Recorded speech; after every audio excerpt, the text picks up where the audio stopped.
Bom dia a todos, sou Cristina Albuquerque, gerente de mobilidade urbana do WR Brasil. Sejam muito bem-vindos e bem-vindas ao nosso webinar Rotas da Descarbonização, como eletrificar o transporte coletivo, organizado pelo WR Brasil, pelo Ministério do Desenvolvimento Regional e pelo Banco Interamericano de Desenvolvimento.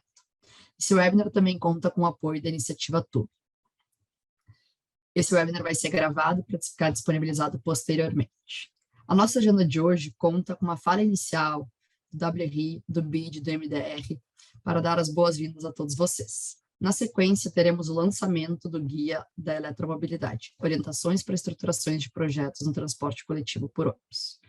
Após a apresentação, teremos uma conversa com cidades que já iniciaram o processo para a eletrificação de suas frotas e vão compartilhar conosco lições aprendidas ao longo desse processo. Para essa conversa com a cidade, a gente vai ter o prazer de contar aí com o Fabrício Miller, que é o secretário de Mobilidade de Salvador, com a Maína Celidônio, que é a secretária de Transportes do Rio de Janeiro, com o Paulo Guimarães, que é o secretário de Mobilidade de São José dos Campos, e com o Cleber Almeida, que é o assessor de projetos estratégicos do IPUC de Curitiba.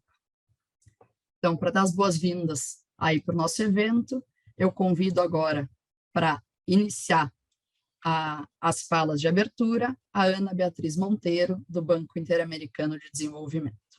Obrigada, Cristina. Obrigada a todos vocês. Bom dia, né? Muito obrigada a todos e a todas que escolheram estar aqui conosco hoje para o lançamento do Guia de Eletromobilidade. Agradeço também aí o Ministério do Desenvolvimento Regional e a WRI pela parceria, né, que a gente vem construindo aí, tem dado tantos frutos. Esse trabalho, né, do Guia de Eletromobilidade que a gente está lançando, ele é fruto de uma parceria do BID com o Ministério do Desenvolvimento Regional, que é uma parceria mais ampla, e tem sido apoiado pelo Fundo Global para o Meio Ambiente, né, o GEF. E tem várias ações. Essa do Guia de Eletromobilidade é uma das ações que a gente está desenvolvendo, né, para atingir uma mobilidade de baixo carbono nas cidades. E o que a gente tem pensado, a nossa motivação, não só para aumentar a resiliência da infraestrutura e dos serviços das mudanças climáticas, como também esse é um dos 5 eixos estratégicos do BID e da visão de mais curto prazo, que a gente chama de visão 2025 do banco. Então, é importante falar que, além dos estudos, ferramentas que estão sendo desenvolvidas aí, que estão disponíveis no Ministério do Desenvolvimento Regional, a gente também já está financiando infraestrutura em Curitiba para a implantação de um corredor de ônibus elétrico, né? E também tem outras iniciativas que a gente está fazendo para contribuir para a melhoria da infraestrutura e serviços de mobilidade no ponto de vista de redução de carbono, né? Além disso, a gente, com o apoio do governo britânico, a gente está desenvolvendo também um programa de infraestruturas sustentáveis, né, para a gente consolidar esses investimentos na área de transporte, energia e logística para mitigar as emissões no nível municipal, né? Então, esse é uma das ferramentas que a gente está falando. Em resumo, o BID apoia e continuará apoiando as cidades brasileiras nessa transição para uma mobilidade de baixo carbono. O guia e todas as iniciativas são para vocês, para serem usados, questionados, melhorados, enfim. Eu queria agradecer a todos por estarem aqui e desejar um bom evento para todas e para todos. Obrigada, Cris. Obrigada, Ana Beatriz. Agora eu passo a palavra, então, para o Fernando Araldi, do Ministério do Desenvolvimento Regional. Bom dia a todos. Prazer estar aqui com vocês, com todos que estão nos ouvindo aqui. Agradecer o WRI pela preparação todo desse evento, ao BID pela parceria de longa data que temos aqui com o Ministério e pelo projeto que a gente realizou até o ano passado, que era Mobilidade Urbana de Baixo Carbono em Grandes Cidades. Um grande projeto onde tivemos bons frutos, executamos várias ações. Hoje a gente ainda vai mostrar aqui para vocês novamente um guia de eletromobilidade, que é fruto dessa parceria entre o Ministério e o BID, com o apoio do GEF, os recursos do GEF. Uma parceria muito frutífera que foi. Então, o Ministério tem trabalhado nos últimos anos fortemente nessa questão da mobilidade de baixo carbono, de discutir a descarbonização, né, da mobilidade nos próximos anos, Então, tem feito várias ações, a gente tem um documento que eu acho muito importante, que é o Mobilidade, um caderno técnico que a gente fez, intitulado Mobilidade Zero Emissões, né? Esse caderno ele traz uma perspectiva de, nos próximos anos, fazer a descarbonização do transporte público. Então, são ações que o Ministério está fazendo, desenvolvendo, discutindo, preparando aí o novo marco legal da mobilidade, chamamos assim. Então, está sendo discutido no Fórum da Mobilidade. Então, este marco legal vai trazer esses elementos da sustentabilidade, que é importante para esse contexto que estamos vivendo hoje. Eu acho que os próximos anos a gente vai trazer essa questão da redução de emissões nas cidades fortemente. Eu acho que isso é uma perspectiva muito forte de que a gente atinja as metas da nossa NDC e a transporte público, principalmente a mobilidade urbana das cidades. Eu acho que terão que contribuir para essa redução de emissões. Eu acho que é um setor que tem muitas possibilidades. Eu acho que a gente vê com muitas perspectivas dessa melhoria ao longo do tempo. Então, eu acho que a gente eletrificar a frota de ônibus é uma ação, acho que importante, né, ao longo do tempo. Já temos algumas ações em algumas cidades no Brasil, como São Paulo, São José dos Campos, outras que estão se preparando, como Curitiba, Salvador, Fortaleza e outras que estão se preparando para introduzir os ônibus elétricos. Eu acho que isso é interessante. Já tem uma indústria nacional trabalhando já tendo os produtos, né, para avançar. Já tem esse produto hoje feito no Brasil. Então, acho que tem todas as perspectivas. Eu queria deixar aqui essa mensagem que o Ministério está imbuído cada vez mais de tratar a eletromobilidade. A gente tem várias ações desenvolvendo. Hoje temos um programa em conjunto com o Banco Mundial somente para tratar da eletromobilidade por ônibus. E esse, além de outros programas com o Euroclima também, onde a gente trata a descarbonização. Então, queria deixar aqui mais uma vez meu bom dia a todos e aproveite o nosso evento aqui. Obrigado. Muito obrigada, Fernando, pelas suas palavras. Passo agora para o Luiz Antônio Lindau, que é o diretor do Programa de Cidades do WRI Brasil. Obrigado, Cristina. Pessoal, é uma grande satisfação estar aí com vocês. Lembrando que aí nas cidades brasileiras, né, de 40% a 60% de todas as emissões de gases de efeito estufa têm origem no transporte. Então, é muito importante isso que já estamos falando aqui, e o foco desse nosso evento é iniciar essa transição para a eletromobilidade justo pelo transporte coletivo, né, para a gente fomentar uma mobilidade aí mais sustentável nas nossas cidades. É bastante importante aí que o Brasil retome o protagonismo em inovações em mobilidade urbana na América Latina, né? Quem está aí no setor há algumas décadas, né, sabe bem desse protagonismo que nós tivemos aqui no transporte coletivo e como a gente influenciou, que a gente pode chamar lá o outro lado dos Andes, né? Mas só lembrando que hoje Chile e Colômbia lideram, então, essa operação de ônibus elétricos aqui na América Latina e na América do Sul. Bogotá tem uma frota aí de 484 ônibus e uma encomenda de mais de 1.000.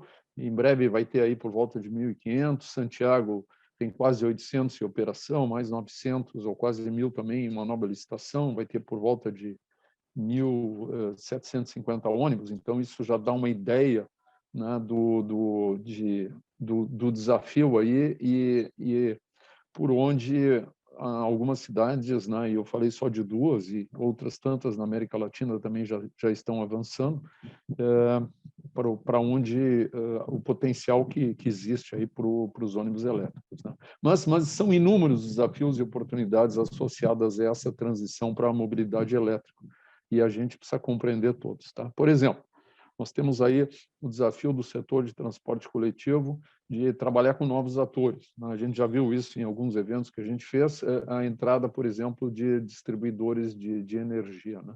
Bem como adaptar as garagens e uma série de processos, incluindo aí a manutenção, né, que vai ser uma novidade para quem tem trabalhado exclusivamente com diesel aí por muitas décadas, né? Entre as oportunidades, então, inclusive a de explorar novos modelos de negócio, né, separando o CAPEX e o OPEX, isso na contratação, e esse é um modelo aí que está crescendo atualmente no mundo, e proporcionar também um serviço com muito mais qualidade para o passageiro, né? Inclusive até para os operadores, para quem dirige esses ônibus, né? Tem relatos aí bastante impressionantes de como é mais tranquilo e mais, digamos, menos estressante operar esses veículos elétricos. E também, um aspecto muito importante, melhorar a qualidade do ar das nossas cidades. Bem, esse guia que resultou aí da parceria do BID com o MDR aponta o caminho para essas nossas cidades, então, estruturarem os bons projetos de ônibus elétrico. E também mostra como superar os desafios e melhor aproveitar todas essas oportunidades aí que estão se abrindo. O WRI também atua em uma importante iniciativa, que é o TUMI e-Bus Mission, né, que apoia, nesse momento, 20 cidades no mundo. Importante ressaltar que são 5 aqui no Brasil, né? E também, só para lembrar que outros parceiros dessa iniciativa global são a BMZ, o GIZ, o ITP, o ICLEI, o ITDP, o ICCT e o C40. Isso dá para vocês uma dimensão, né, dos players e da importância. O grande objetivo aqui é contar com 100 mil ônibus elétricos prontos para serem licitados até 2025 em 500 cidades do mundo. Então, vocês veem que é bastante ambicioso, né? Nós estamos falando de um horizonte aí bastante curto de tempo, e essas 20 cidades, hoje apoiadas aí, o papel delas é justo influenciar toda uma rede de cidades mentoradas que vai chegar, então, a esse número de 500, como eu falei aí, e que vai levar, então, a esses 100 mil ônibus elétricos aí prontos para serem licitados. Bem, eu agradeço desde já a presença de Salvador, Rio, São José dos Campos e Curitiba nesse evento, bem como a parceria aí que nós estabelecemos no desenvolvimento desse guia. Muito obrigado. Obrigada, Tony. Obrigada, Ana. Obrigada, Fernando, pelas palavras de vocês. Então, agora eu vou fazer uma breve apresentação do guia. Essa é a capa aí do nosso guia. O guia está estruturado em 3 partes. O primeiro capítulo sendo a introdução à temática de eletromobilidade. O segundo, a caracterização da eletromobilidade no transporte coletivo. E o terceiro, o planejamento e implementação, no qual é o forte e a principal parte do guia, de as etapas e atividades a serem percorridas aí pelas cidades para estruturar bons projetos de eletromobilidade. Na introdução, a gente apresenta as barreiras que a gente sabe que ainda existem na eletromobilidade. Desculpa, primeiro começando com os benefícios da eletromobilidade, que todos sabemos, o Lindau acabou de apresentar alguns deles, como a melhoria da qualidade do ar local, contribuir para os esforços de redução de emissões de gases de efeito estufa para combater as mudanças climáticas, além do benefício de qualificar os sistemas de transporte coletivo por ônibus, que vem passando aí por uma perda de passageiros nos últimos anos. Os desafios, que a gente sabe que ainda existem, os desafios tecnológicos, a autonomia da bateria desses veículos para atender a operação diária, os desafios financeiros, que a gente explora bastante, que a gente sabe que ainda existe um custo de capital elevado para a aquisição desses veículos, e os desafios institucionais também associados por essas necessidades de mudança de governança dos nossos sistemas. Mas a eletromobilidade também nos apresenta aí diferentes oportunidades de desenvolvimento, como o desenvolvimento de estudos e pesquisas, através de monitoramento e dados associados a esse projeto, formulação de novos modelos de negócio, com a separação do capital e da operação, que algumas cidades que estão aqui presentes para a nossa conversa podem explorar suas iniciativas nesse sentido, mas também a oportunidade da indústria e da mão de obra, de novas formas de mão de obra que vai ser necessário nesse mercado, além da grande oportunidade do desenvolvimento de políticas de incentivo à eletromobilidade no âmbito federal, estadual e municipal, que podem ajudar a alavancar essa transição.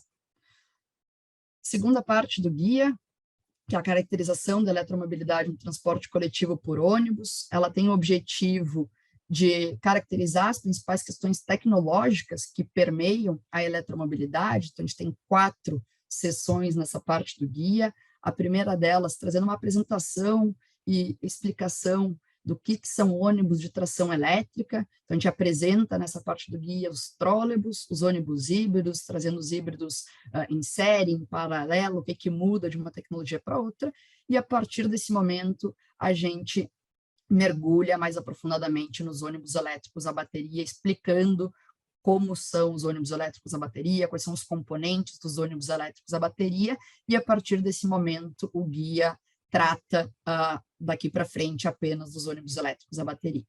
Na segunda sessão desse capítulo sobre baterias, a gente apresenta os aspectos gerais da bateria, então quais são os diferentes componentes que a gente tem na bateria, o sistema de gerenciamento da bateria, o ânodo, o cátodo, e entra nas partes técnicas relacionadas aos aspectos gerais das baterias. Depois a gente apresenta as diferentes composições químicas e algumas características dessas diferentes composições químicas das baterias de íon de lítio. E ainda nessa sessão de baterias, o terceiro ponto sobre a disposição e reciclagem dessas baterias, como pode ser feita no final da vida útil desses veículos. O terceiro tópico, quando a gente fala da infraestrutura de recarga, no primeira parte, sobre sistemas de recarga, a gente apresenta os sistemas condutivos e indutivos, como é que podem ser feitos, o sem-fio no indutivo, o condutivo que tem o plug-in e o pantógrafo para realizar essa recarga.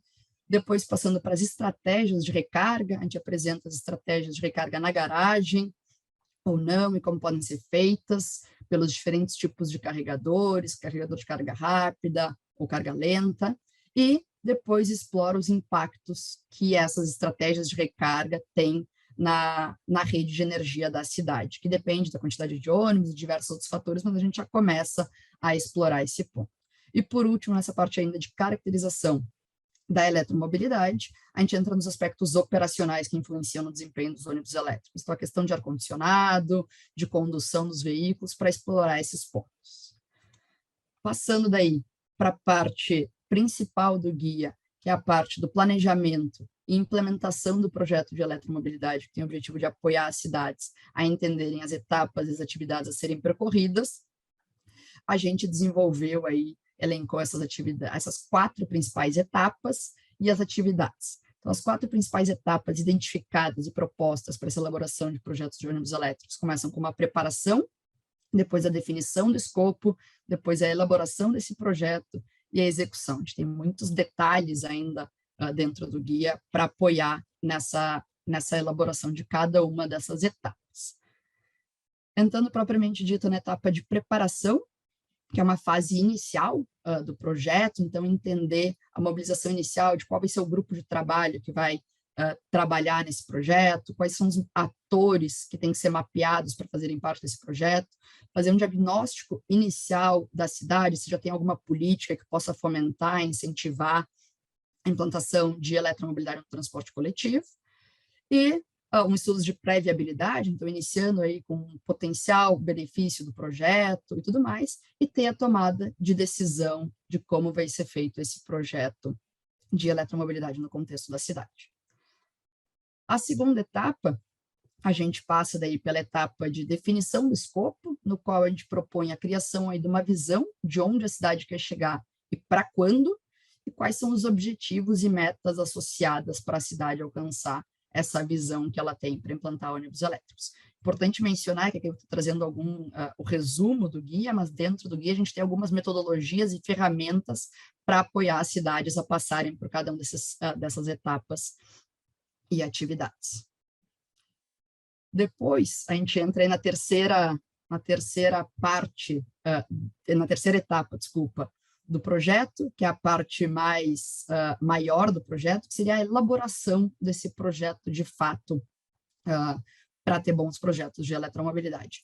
Aqui nessa etapa de elaboração, a gente propõe 3 elementos principais a serem explorados e que são fundamentais de serem entendidos nesse contexto. O primeiro deles sendo o processo de gerenciais, depois uma parte de planejamento técnico e operacional, propriamente dito, desse projeto, e depois a última parte, que é a parte de modelo de negócios. Na parte de elaboração, nos processos gerenciais, a ideia é revisitar, então, a lista de atores, o mapeamento de atores que a gente fez lá na etapa de preparação e criar esse gerenciamento dos diferentes atores envolvidos no projeto. Então, criar aí esse plano de como a gente vai fazer o gerenciamento de cada um desses atores. Depois, fazer um detalhamento com base na visão e nas metas e objetivos que foram criadas na etapa anterior, um detalhamento do plano de trabalho e cronograma para a gente alcançar a nossa visão e nossos objetivos. E elaborar esse plano de trabalho. Depois, elaborar um plano de comunicação associado a esse projeto. Então, o que é ser comunicado pela cidade, quando, para quem, tem uma relação aí com o mapeamento dos atores, mas a gente também está falando mais macro sobre a comunicação para o público externo, também sobre esse projeto, os potenciais benefícios que ele vai ter e vantagens para a cidade.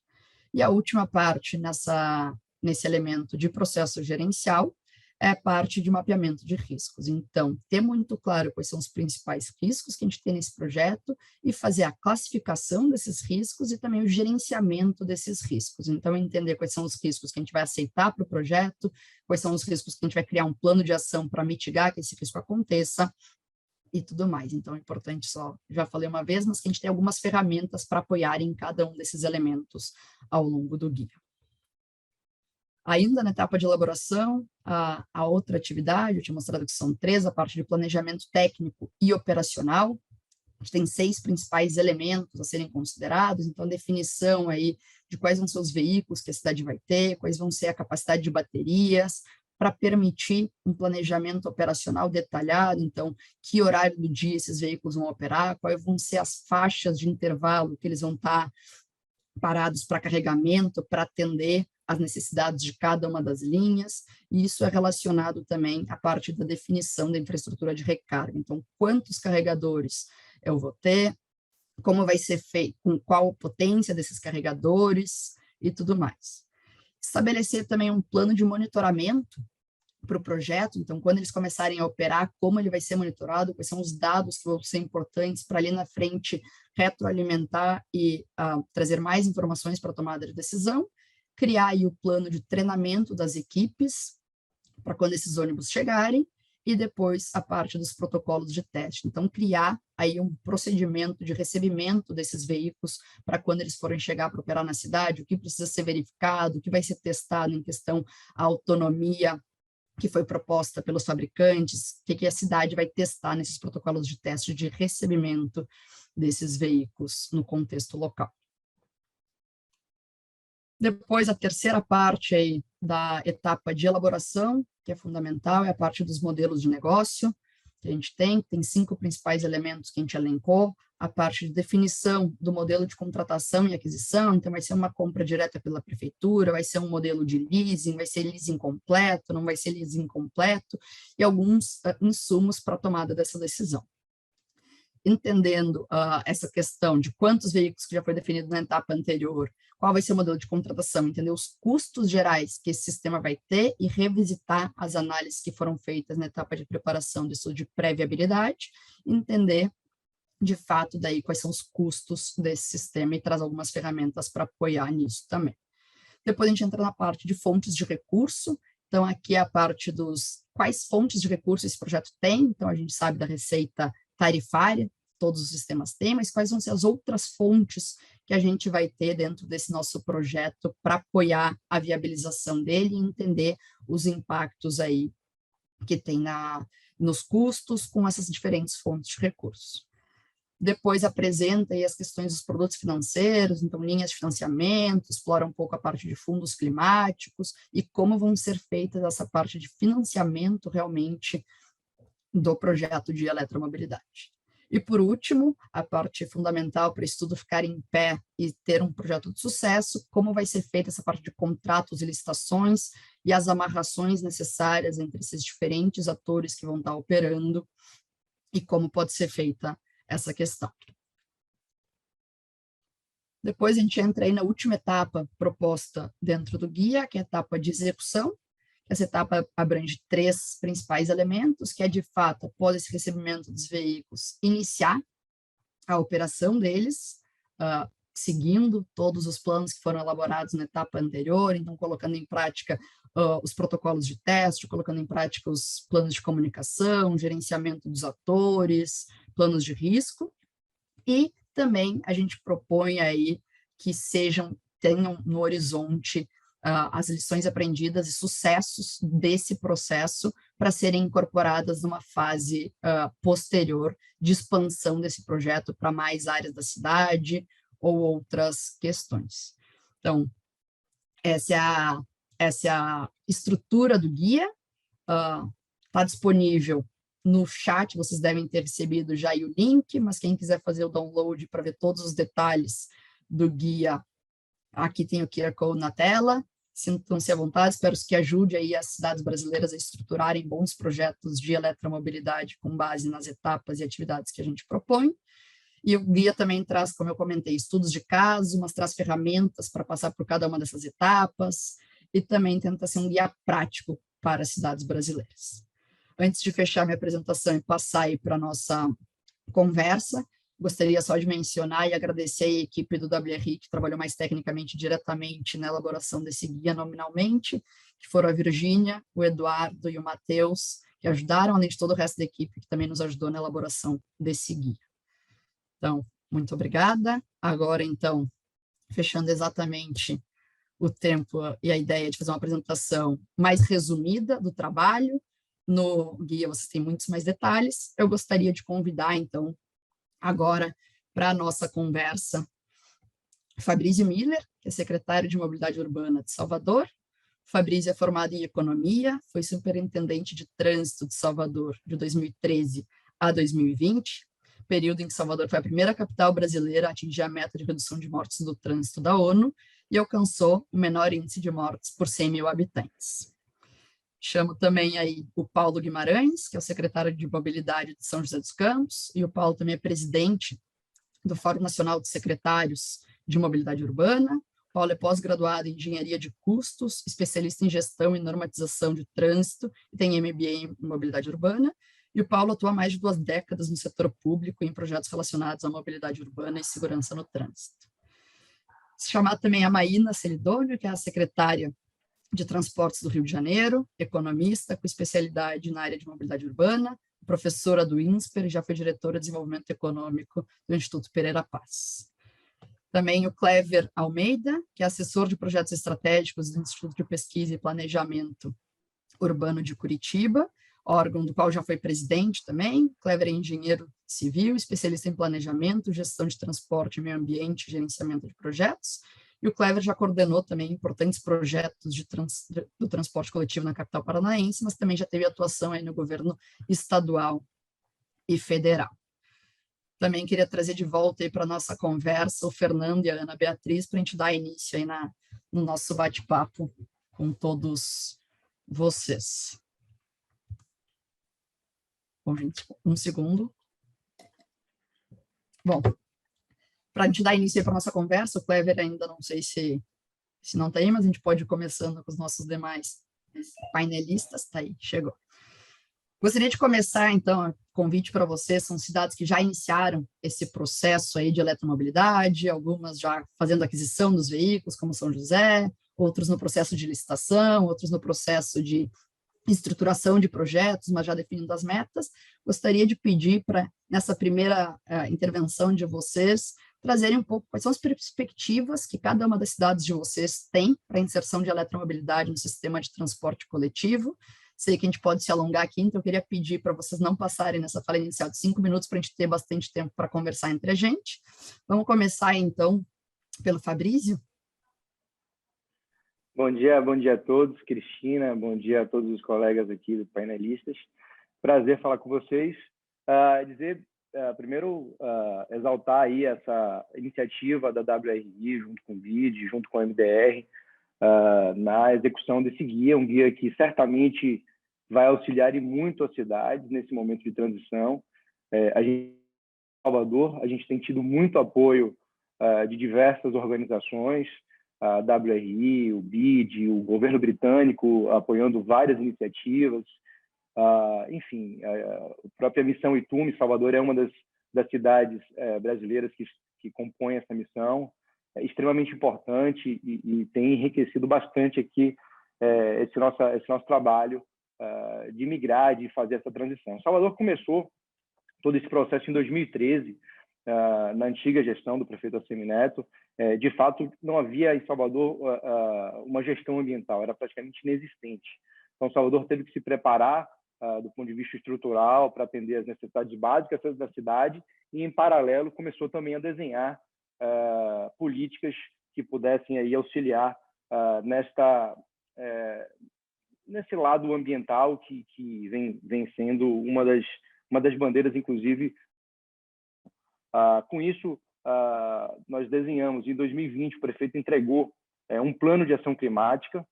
Esse plano de ação climática ele tinha alguns eixos e alguns objetivos. A visão era você ter uma Salvador mais inclusiva, verde, azul, resiliente e, principalmente, de baixo carbono. E esse baixo carbono foi colocado até como uma meta bastante ambiciosa desse plano de ação climática, que é termos em até 2049 100% da frota do transporte público aí com energia mais limpa, né? Isso já foi um desdobramento do nosso plano de mobilidade que foi entregue em 2018, que era um plano de mobilidade sustentável da cidade, né? Que já falava nessa necessidade de termos aí uma tecnologia mais limpa no transporte público. Paralelo a isso, tivemos um avanço significativo na questão da mobilidade ativa, nas ciclovias, saímos de 30 para 300 quilômetros em 9 anos. Estamos agora, inclusive, em curso com a execução de um plano municipal cicloviário, justamente com o apoio, novamente, do governo britânico, através do BID, a quem eu sempre que possível agradeço, porque são ações, são apoios importantes. No que diz respeito à eletrificação, a gente encontrou diversas dificuldades, como todos. Eu diria que as principais barreiras iniciais e ainda presentes, certamente, são as amarras contratuais que nós temos. Hoje nós temos uma concessão do transporte público que começou em 2015, e naquela época ainda não se pensava tanto na eletromobilidade, e isso trouxe algumas dificuldades do ponto de vista jurídico, e que refletem hoje nessas dificuldades que nós temos para a implementação. A nossa oportunidade, encontramos a oportunidade justamente no início da operação do BRT, que deve acontecer ainda no final do primeiro semestre, no máximo no segundo semestre desse ano, onde as atuais empresas elas têm a prerrogativa da operação, mas aí, através de aditivos, a gente entendeu que poderíamos fazer algumas mudanças, e vamos aí, dentro do nosso planejamento estratégico dessa gestão de 21 a 24, tentar, e isso já está bastante avançado, pelo menos 30% do BRT já inicia em Salvador elétrico. A gente vai ter agora a primeira fase, os primeiros trechos são apenas 24 ônibus, dos quais 8 já estão assegurados elétricos, e a gente pretende, a cada inauguração de novo trecho, implementar aí, acrescentar novos ônibus elétricos, atingindo esse percentual do BRT nesses primeiros anos com 30% elétrico. Mas, enfim, a gente tem, eu acho que, além da dificuldade contratual, claro que a gente entende que também o momento que a gente vive do transporte público de forma geral é um momento muito difícil. Isso tem dificultado também a relação e essa interlocução com as empresas, a capacidade de financiamento das empresas, a capacidade de investimento das empresas está, evidentemente, prejudicada, e isso acabou dificultando, em alguma medida, também essa ampliação do número dos ônibus elétricos. Mas, enfim, até para não me alongar mais, eu acho que Salvador está em curso desse momento de transição.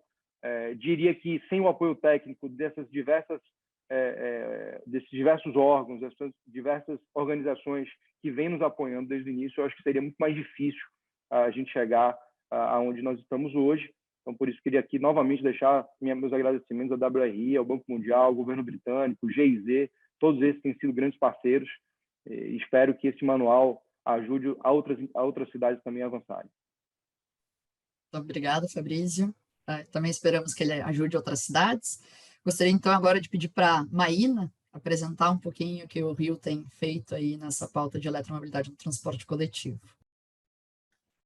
Bom dia a todos, obrigado pelo convite, obrigada da WRI e ao BID e ao Ministério por esse guia. A gente está vendo na prática as dificuldades de estruturar um projeto, né? Então, o que a gente está fazendo no Rio em relação à eletromobilidade? Assim, de forma, assim, acho que agora concreta, a gente está fazendo a compra da nova frota do BRT, uma licitação para a compra dos novos veículos, e a gente vai ter uma frota elétrica de mais ou menos 65 ônibus padrão, né? Então, acho que a primeira dificuldade foi a questão, como acho que o Fabrício falou, é uma inovação, né? Introduzir a eletromobilidade no Brasil hoje é uma inovação, e a gente enfrenta muitas dificuldades contratuais, né? Então, toda inovação, a Procuradoria tem inúmeras questões e dúvidas, porque é uma coisa que não tem tantos precedentes assim, tá? Então, a primeira coisa que a gente enfrentou foi na questão da compra de articulados, qual é a competitividade que você tem numa licitação, né? E enfrentamos isso, decidimos não abrir uma licitação exclusivamente elétrica para os ônibus articulados, por entender que talvez não tenha uma competitividade e a gente pudesse ter problemas em relação a isso, tá? Em relação aos ônibus padrões, a gente falou, a gente se sente confortável, existem vários fornecedores que podem entrar nessa licitação, então a gente escolheu por esse caminho, até porque tem um corredor dentro do BRT que é mais adequado para ônibus menores, tá? Então, a partir disso, assim, essa primeira análise, né, a gente começa a estruturar os termos de referência para realmente né, estruturar essa licitação. E aí começam várias complicações técnicas, eu acho que o guia ajuda muito, no sentido de que você precisa de uma determinada atenção, você precisa falar com o fornecedor de energia, qual é o número de recargas que você tem que ter para aquela operação específica, recargas no meio do dia, não só na garagem. Então, uma série de especificações técnicas sobre, na verdade, a viabilidade dessa operação, né, que, obviamente, o setor público, naturalmente, ele não tem pessoas nos seus quadros preparadas para essa estruturação, porque é um assunto novo, tá? E aí a gente tem que buscar apoio externo, né? Então, ou contratar pessoas que não são, né, não são muitos profissionais no mercado que têm essa experiência prática, ou contar com apoio de organismos como o WRI, que ajudam muito nessa estruturação. Então, acho que é uma dificuldade jurídica pela inovação, uma dificuldade técnica de, né, o conhecimento necessário para estruturar esses projetos, né? Então, acho que essas são as principais assim, dificuldades no dia a dia, né, de estruturar isso. Eu acho que também tem uma outra questão, que é uma questão relacionada ao modelo, né? Então, a gente tem um modelo que o Rio tem hoje na concessão de transporte, a gente fala que é um modelo de concessão integral, onde, na verdade, há uma concessão e aquele operador ele vai fazer, ele faz o investimento em frota, ele vai operar, ele vai fazer a bilhetagem. Esse modelo nos traz muitas dificuldades quando você vai estruturar uma operação elétrica. Por quê? Os ônibus são mais caros, então isso, na verdade, exige desse operador uma capacidade de investimento maior, que para os ônibus a diesel já está prejudicada devido à crise no setor, então você coloca um preço mais alto, que a gente sabe que se paga ao longo do contrato, mas, de qualquer forma, é uma imposição para esse operador de uma necessidade de financiamento maior, tá? Então, acho que tem essa questão. Além disso, até para a gente fomentar linhas de crédito, a questão que da bilhetagem ser operada pelos operadores e não estar no setor público, ela acaba sendo um problema em relação à ausência de garantias sobre essa operação financeira, né? Então, na verdade, a questão da eletromobilidade ela está intrinsecamente relacionada com o modelo de concessão que a gente tem no transporte público, tá? Além de uma coisa que é também relacionada à capacidade técnica de estruturar, é que não só porque é um tema novo, né, mas numa concessão integral, o poder público tem um papel muito, na verdade, restrito e tímido no planejamento, de fato, da operação de ônibus, né? Ele faz a concessão, ele tem um planejamento de linhas e para por aí. Então, há uma estruturação de um projeto de eletromobilidade, né, e um novo modelo de concessão, com segmentação, ele exige que que o órgão público, né, que o poder concedente, tenha muito mais capacidade de planejamento e estruturação desses projetos, o que por si só, independente do tema da eletromobilidade, também é uma dificuldade, porque a Secretaria não está preparada, ela não está, vamos dizer, no dia a dia dela, ter toda essa interação com o operacional e com questões técnicas. Então, acho que é uma modificação no modelo que traz desafios, né, e também um tópico que tecnicamente também traz desafios para a gente. Então, mas em relação ao BRT, como a gente já está conseguindo partir para um novo modelo, onde o próprio município adquire a frota, é mais fácil, na verdade, ainda é um caminho mais fácil para a gente introduzir a eletromobilidade. Eu acho que tem um outro desafio, que na verdade é maior, que é como é que a gente constrói uma política pública que, de fato, incentive os operadores privados a renovar a sua frota, né? Então, como é que você incentiva que o outro ente tome essa decisão de forma autônoma? Porque não é só a questão dos ônibus, é a questão das entregas, que é uma coisa que hoje em dia explodiu com a pandemia. Então, muitas das entregas são feitas por motos, a gasolina, né? Então, como é que a gente também... São diferentes tipos de atores que estão aqui, né? Então, tem o ônibus, você tem os motoristas de van, a gente tem muitas vans no Rio de Janeiro, então é um modelo que não é um modelo de uma empresa de ônibus, é um autônomo, né? É um permissionário, né? Que tem uma operação, que tem um veículo, você tem a questão das entregas, você tem uma questão de logística, então tem uma série de questões, série de atores que a gente precisa induzir a eletrificar a sua frota. Eu acho que é um assunto que a gente pretende se debruçar mais esse ano, como é que a gente pode comprar diretamente a frota, mas a gente também pode incentivar uma renovação de frota, uma frota elétrica. Então, quais são os mecanismos que a gente tem disponível para induzir essa mudança, né? Então, acho que essas são as principais pautas que eu enxergo aqui no Rio. Obrigada. Muito obrigada, Maína, por apresentar o que vocês estão fazendo e as ideias ainda também para o futuro de como avançar a pauta de eletromobilidade. Agora eu gostaria de convidar, então, o Paulo para contar um pouquinho dessa experiência de São José, que é a primeira cidade aí que a gente tem que fez a aquisição diretamente, a experiência de vocês aí nesse desafio. Bom dia a todos, é um prazer estar continuando com esses debates, né? A gente tem se encontrado bastante aí para poder discutir, e eu vou começar de trás para frente, né? Falando um pouco da minha perspectiva agora para os próximos momentos. Eu acho que a gente está entrando num momento muito bom, né? A gente começou a discutir essa pauta de eletromobilidade em 2017, com o projeto da frota elétrica da Guarda Municipal, e hoje eu enxergo um momento completamente diferente do que a gente tinha alguns anos atrás, né? Ontem, por exemplo, a Volvo se pronunciou que em 2030 todos os ônibus urbanos que produzidos vão ser 100% elétricos. Então, o mercado o mercado automobilístico, de uma forma geral, ele tem migrado para isso. A gente viu um boom o ano passado com os veículos individuais, né? Os automóveis, né? Todas as montadoras agora têm opções de veículos 100% elétricos. A gente está vendo muito carro rodando aqui já em São José dos Campos 100% elétricos, né? Então, eu estou com uma perspectiva muito boa. Eu acho que a gente tem a evolução do mercado, a evolução das questões técnicas, essa nacionalização desse assunto aqui no Brasil é muito importante para a gente, que é gestor público, conseguir estruturar os nossos projetos. Quando a gente fala de baixo carbono, né, a gente chega no transporte público, mas aqui em São José a gente passou por algumas etapas. Então, por exemplo, né, a primeira iniciativa é tentar reduzir o uso do transporte individual, né, o transporte mais poluente, né, o automóvel, então dando opções para as pessoas. O que a gente fez aqui? Trabalhamos muito com relação à caminhabilidade, então a gente está agora colocando na Câmara Municipal uma quarta versão da nossa lei que a gente chama de calçada segura, priorizando ainda mais os espaços para pedestres. Em paralelo a isso, né, nossa iluminação pública, né, os semáforos já eram, mas agora toda a iluminação pública, 100% da cidade é toda LED. Então, isso dá mais segurança para as pessoas caminharem também, fora as questões de economia e eficiência energética que a gente traz junto a isso. E aí a parte de ciclovias, né, a gente, em 2017, tinha 75 quilômetros de infraestrutura cicloviária, a gente já tem 150 hoje, e com 40 quilômetros em construção. A gente deve fechar aí esse ano com 190 quilômetros de infraestrutura cicloviária. E aí vamos chegando, né, mais próximo aqui do nosso dia a dia.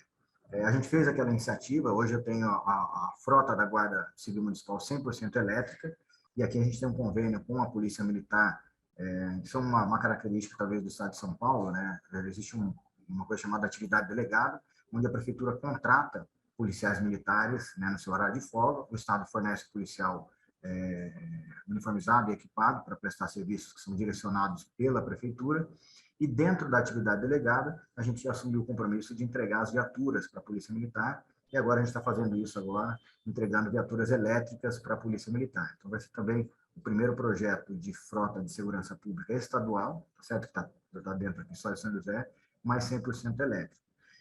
E isso a gente foi tirando aprendizados desse processo, né? Ter um guia como esse nos ajuda muito. Eu queria ter esse guia há 4 anos atrás, né, quando a gente iniciou.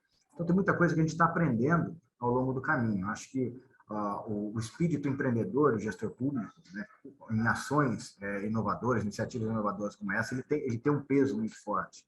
A Marina colocou muito bem aí, a gente tem vários enfrentamentos com os órgãos de controle e os enfrentamentos internos aqui, né, da nossa própria procuradoria.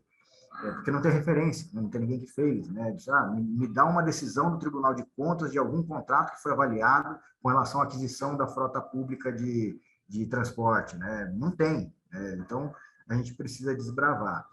E aí a gente chegou no transporte público. Então, a gente não chegou a estabelecer metas no nosso plano ambiental de eletrificação de frota, mas tem uma diretriz para caminhar nesse sentido. A gente adquiriu, a gente chama de VLPs, mas são ônibus super articulados, de 22 metros, 100% elétricos. A gente, na construção da carroceria, tentou dar uma cara diferente para ele, né, para justamente criar esse diferencial atrativo para as pessoas. E agora a gente está numa fase, né, esse projeto, a gente fez a separação, então a gente assumiu todo o investimento de frota. Lá em 2019, quando a gente começou a discutir isso, não cabia, a Marina falou muito bem, já expressou muito bem as dificuldades que a gente tem de colocar isso para o operador concessionário, então a gente resolveu assumir. E agora a gente está passando por um outro momento. A gente também defende esse modelo que a Marina falou, de separação da gestão financeira e da operação. Isso é importantíssimo para a gente ter liberdade para direcionar algumas ações, né? Quando eu separo a operação da gestão financeira, eu crio uma nova lógica de equilíbrio econômico-financeiro dos contratos e consigo assumir alguns compromissos e riscos que o poder público, eu acho que tem mais condição de assumir que o próprio operador. E o que a gente está fazendo agora? A gente começou a trabalhar nesse modelo de um novo sistema de transporte público. A gente tinha um pequeno pedaço dele, né, que é o que a gente chama de linha verde, né, esse corredor estrutural 100% elétrico, e o processo acabou dando errado. A empresa que ganhou os contratos de concessão operacional não conseguiu entregar, a gente está rescindindo os contratos e está enxergando agora desse limão uma limonada, porque é uma oportunidade, dado esse novo momento, né, que eu falei no início da minha fala, dessa amplitude maior de opções para a gente avançar com a eletromobilidade. A gente está pensando, como eu vou ter que relançar esse edital, a gente está pensando em aumentar, inclusive, a proporção de frota elétrica agora no novo sistema. Então, acho que o grande desafio que a gente está passando agora é tentar enxergar o nosso desenho operacional, que hoje é baseado no diesel, o desenho das linhas, dos itinerários, da frequência, e tentar migrar isso para o modelo elétrico, principalmente por conta de autonomia e tempo de carregamento. Hoje eu tenho veículos que rodam, né, a diesel 400 km no dia. Se ele precisasse abastecer no meio do caminho, 5 minutos ele faz esse abastecimento. A frota elétrica tem uma outra lógica. Então, o que a gente está passando agora, neste momento, é tentando aprender como se faz um planejamento operacional do nosso sistema de transporte público com base em uma frota elétrica. Acho que esse agora é o nosso desafio aí que a gente tem pela frente nas próximas semanas, porque é algo que a gente quer fazer e quer viabilizar muito rápido para tentar realmente avançar com essa pauta.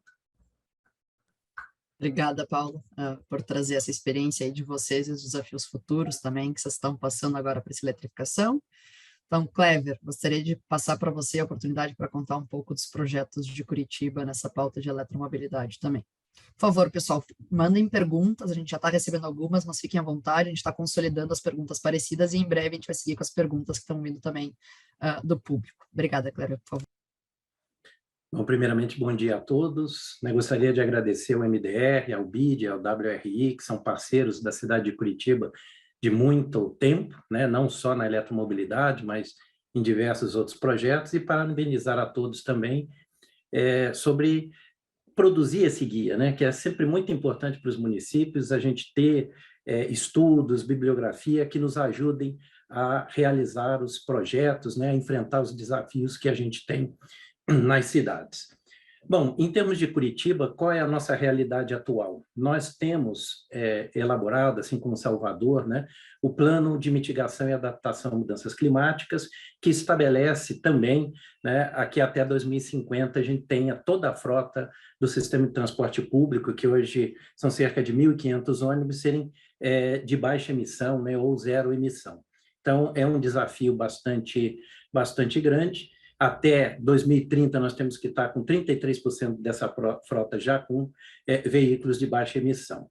Um outro ponto interessante é que nós teremos, em 2025, a finalização dos nossos contratos de concessão de transporte público. Isso dá, né, uma situação favorável para que a gente consiga construir para o novo contrato de concessão já uma situação favorável para a continuidade da implementação dos ônibus elétricos. E nós temos 2 importantes projetos em andamento: a ampliação da capacidade da linha expressa leste-oeste e da linha direta Inter 2. Esses projetos eles fazem parte do plano de governo do prefeito Rafael Greca para a gestão 21-24 e já tem recursos disponíveis, né? Cerca de 247 milhões de dólares provenientes do NDB para o BRT e do BID para a linha direta Inter 2. Então, esses 2 projetos serão os marcos iniciais da transformação que a gente espera, né, não só para a questão da eletromobilidade, mas também para a integração modal, vários aspectos novos que a gente quer trazer para o nosso sistema de transporte. Bom, a nossa realidade não é muito diferente da realidade e dos desafios, né, que a gente já ouviu dos outros municípios, né? Nós consideramos, até trazendo, né, o que o guia de eletromobilidade nos apresenta, nos consideramos na etapa de preparação. Nós já estamos há bastante tempo nela e vamos nos dedicar algum tempo ainda, porque a gente acha que é importante que a gente parta para a implementação já com um nível de segurança bastante grande. Nós montamos um grupo de trabalho interno aqui da prefeitura, com diversos órgãos, temos parcerias com inúmeros órgãos e entidades, né? Temos aqui o WRI, que é nosso parceiro, o BID, o próprio MDR, também a FD, C40, GIZ, KfW, se eu ficar dizendo aqui, Copel, que é a nossa empresa de energia elétrica. Então, tem muita gente nos apoiando e é importantíssimo esse apoio, porque como é algo novo, é importante que a gente aprenda com quem já fez, né? Alguns exemplos do exterior que a gente também tem conseguido trazer. Fizemos um estudo de mercado para verificar os tipos de veículos disponíveis e os possíveis interessados em fornecê-los para a cidade de Curitiba.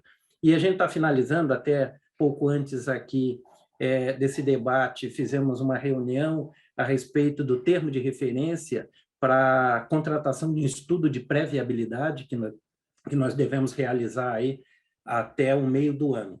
Né? Esse estudo, a gente está acreditando que vai nos trazer mais certezas a respeito de todos os estudos preliminares, de tudo aquilo que a gente já juntou de material, de visitas que fizemos, para a gente ter uma certeza melhor com relação ao planejamento operacional, que nós temos um desafio específico aqui em Curitiba, que nós começamos pelos principais eixos de transporte. Então, hoje, eles têm ônibus biarticulados e articulados, a gente não pode começar com os ônibus padrão, infelizmente, então é um desafio a mais, e principalmente no BRT Leste-Oeste, que temos biarticulados, nós estamos ali num limite, né, de comprometimento da operação em função de que só nos foi apresentada a possibilidade de utilizarmos ônibus articulados de 23 metros, e isso reduz bastante a capacidade dos ônibus que operam hoje.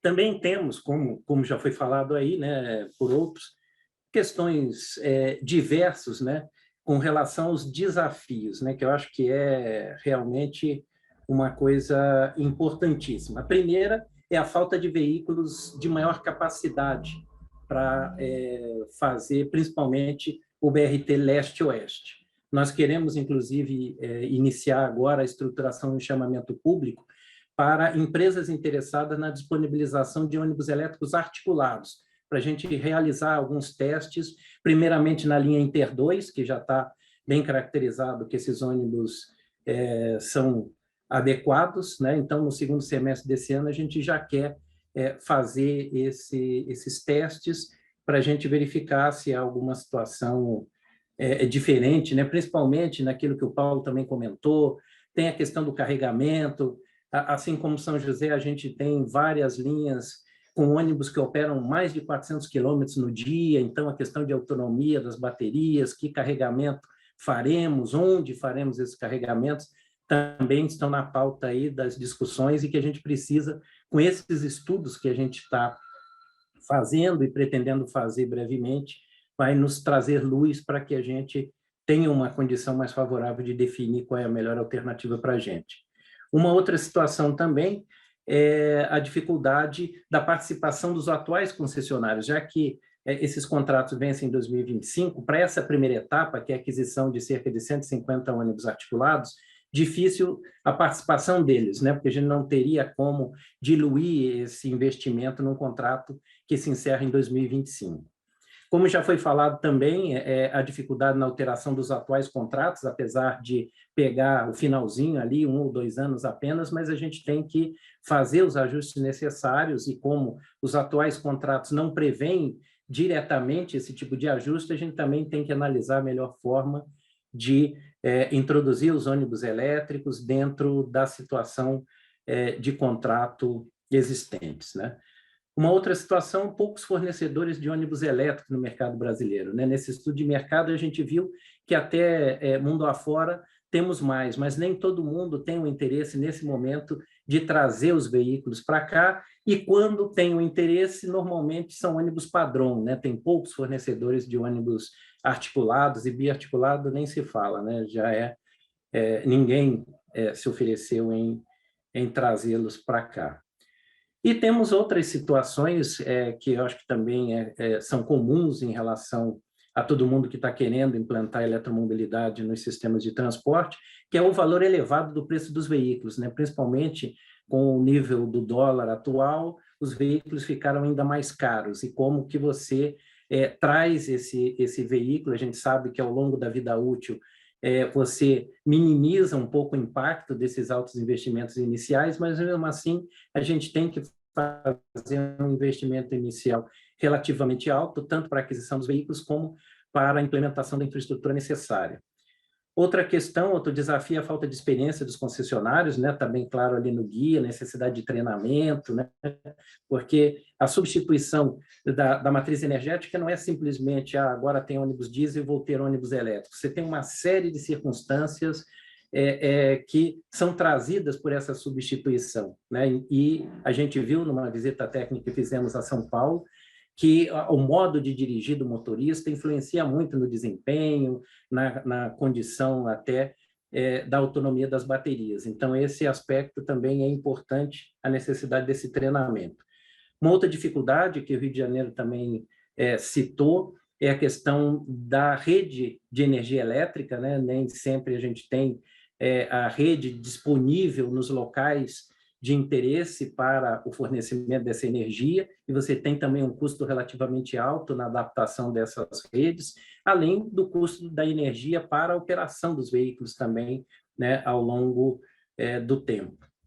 Ainda temos, né, a incerteza com relação à autonomia, né? A autonomia, pelo que a gente viu, gira em torno de 250 quilômetros, mas é sempre difícil de alcançar essa marca. A durabilidade das baterias também, apesar de já estar há algum tempo aí, também não temos a certeza exata de como fazer, tanto é que alguns estão optando por fazer leasing de bateria para poder reduzir um pouco esse risco, né? Além da possibilidade de aumento da tarifa cobrada dos usuários, né? Porque principalmente nesse início, onde você vai ter um investimento maior, você vai ter um impacto maior, né, nos custos totais do sistema de transporte público, e a gente tem que segurar, né, de alguma forma, que isso não seja cobrado dos usuários, sem também trazer um incremento muito grande para o subsídio que a Prefeitura de Curitiba já dá ao sistema de transporte. Então, são esses os principais desafios que a gente elencou, inclusive, por meio dessas parcerias aí que a gente já fizemos algumas avaliações e consideramos esses os principais, né? E finalizando a minha fala, eu acredito que para que os ônibus elétricos se tornem de fato uma realidade nos sistemas dos nossos municípios, acho importante a participação de todos os envolvidos na busca da redução dos custos de produção dos veículos, das baterias, dos carregadores, etc., a redução da tributação de toda a cadeia, a adoção de condições especiais de financiamento para que sejam mais acessíveis, né, seja para as prefeituras, seja para os operadores, e até mesmo a criação de outros incentivos que venham a colaborar com a viabilização dessa importante iniciativa que deve ter foco na melhoria da qualidade de vida das pessoas nas cidades. Então, seria isso, e obrigado pela oportunidade de fazer parte aqui desse debate. Muito obrigada, Clever, pela sua fala. Bom, a gente está recebendo um monte de perguntas aqui, a gente está tentando consolidar elas. Eu vou começar já a trazer as perguntas do público, para a gente ter tempo de responder nessas nossos últimos 30 minutinhos aí. Maína, tem várias perguntas para você aqui chegando sobre esse modelo aí de aquisição por parte da prefeitura dos veículos, como é que vai ser feito isso, quais vão ser as fontes de recurso que vocês vão utilizar para fazer essa aquisição dos veículos, se você puder explorar isso um pouquinho mais. E eu vou juntar uma outra na sua pergunta, que veio aqui também, de se você puder abordar, assim, 3 ou 4 principais aprendizados que vocês estão tendo nesse processo de licitação para as cidades que comentaram que vão passar em breve, aí, como São José e Curitiba, pelo processo de licitação, que eles deveriam considerar já como aprendizados do que vocês estão passando aí no Rio. Bem, vamos lá. Em relação à compra da frota, né? Eu acho que primeiro desafio, falando do financiamento, é tesouro, tá? A ideia é que no BRT a receita tarifária cubra a remuneração do operador, tá? E a gente viu que mais ou menos numa remuneração, a gente está calculando uma remuneração por quilômetro rodado, não mais por passageiro carregado, tá? As estimativas que a gente tem é que isso bate mais ou menos para a arrecadação tarifária, tá? Então, na verdade, é uma forma da gente subsidiar a operação de uma forma muito concreta, que para o prefeito é politicamente muito mais confortável, na verdade, você subsidiar dando o ônibus, né? É uma coisa visível, palpável, está todo mundo vendo ali, né? Diante de todas as questões que você tem, ainda reputacionais, de subsidiar os operadores, tá? Ainda mais com a questão da bilhetagem ainda a ser resolvida, né? Em processo de ser resolvida. Então, a gente vai fazer uma compra pelo Tesouro, vai dar um investimento de quase R$1 bilhão, tá? Realmente são uma frota mais ou menos de 550 ônibus que vão ser entregues esse ano e ano que vem, contando também com o novo corredor, que é o da Transbrasil. Então, são uma frota para 4 corredores de BRT. Então, o primeiro desafio é um desafio de caixa, né? Acho que é óbvio. É uma decisão do orçamentário de você alocar orçamento, né, para a compra e para o transporte.